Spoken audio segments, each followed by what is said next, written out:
அஸ்ஸலாமு அலைக்கும். இன்றைக்கி ஊர்லேருந்து எங்கள் சின்னம்மா வந்தாங்களா, ஸோ அவங்க கிளம்பும் போதே சொல்லிட்டாங்க, எனக்கு பிரியாணி தான் வேணும், நீ பிரியாணி தான் பண்ணி கொடுக்குறேன்னு. அது என்னமோ தெரியல, நான் பிரியாணி பண்ணால் மட்டும் என் ஃபேமிலியில் எல்லாருக்கும் பிடிக்குது. ஸோ அதுக்காக நான் பிரியாணி செய்ய ஸ்டார்ட் பண்ணிட்டேன். ஃபஸ்ட்டு பிரியாணிக்காக பீஸ் வறுத்துட்டு, அதுக்கப்புறம் 65க்காக கொஞ்சம் 65 செஞ்சிடலாமேன்னு 65க்காக வறுத்துட்டேன். மசாலாஸ்லாம் பெருசாக ஒன்றும் போடல. மிளகாய்த்தூள், ஜீரகத்தூள், மிளகுத்தூள், அப்புறம் காஷ்மீரி சில்லி, அதனால தான் இவ்வளோ ரெட்டாக இருக்குது, பயந்துடாதீங்க.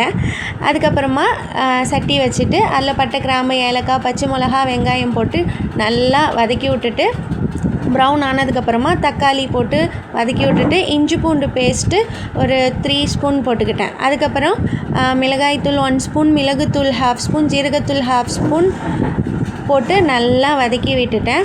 அது பச்சை ஸ்மெல்லு போனதுக்கப்புறமா ஒரு 10 ரூபா பாக்கெட் தயிரும், அதுக்கப்புறமா கொத்தமல்லி, புதினா போட்டு நல்லா வதக்கி விட்டுட்டு, நம்ம ஏற்கனவே பிரியாணிக்காக எடுத்து வச்சுருந்தோம்ல சிக்கன், அதை போட்டுட்டு அதையும் நல்லா வதக்கிட்டு, அந்த மசாலா அதில் ஜெல் ஆகிட்டு, நம்ம எவ்வளோ அரிசி எடுத்துருக்கோமோ அதுக்கான தண்ணி அளந்து ஊற்றிட்டேன். உங்களுக்கு ஒரு சீக்ரெட் சொல்லவா, ஏன் என் பிரியாணி அவ்வளோ டேஸ்ட்டாக இருக்குன்னு சொல்கிறாங்கன்னா, இப்போ நம்ம சிக்கன் வறுத்த எண்ணெய் இருக்குல்ல, அதை வேஸ்ட்டாக கீழே ஊற்றாமல் பிரியாணிக்கு அந்த எண்ணெய் போட்டு தான் நான் அந்த வெங்காயம் வதக்கி விடுவேன். அதனால தான் அவ்வளோ டேஸ்ட்டாக இருக்குது. இது வந்து எங்கள் அம்மா ரெடி பண்ண சூப்பர் மசாலான்னு தான் நான் இதுக்கு பேர் வச்சுருக்கேன். இது உங்களுக்கு ரெசிபி வேணும்னா கண்டிப்பாக கமெண்ட் பண்ணுங்கள், சூப்பர் மசாலான்னு கமெண்ட் பண்ணுங்கள், நான் உங்களுக்கு சொல்கிறேன்.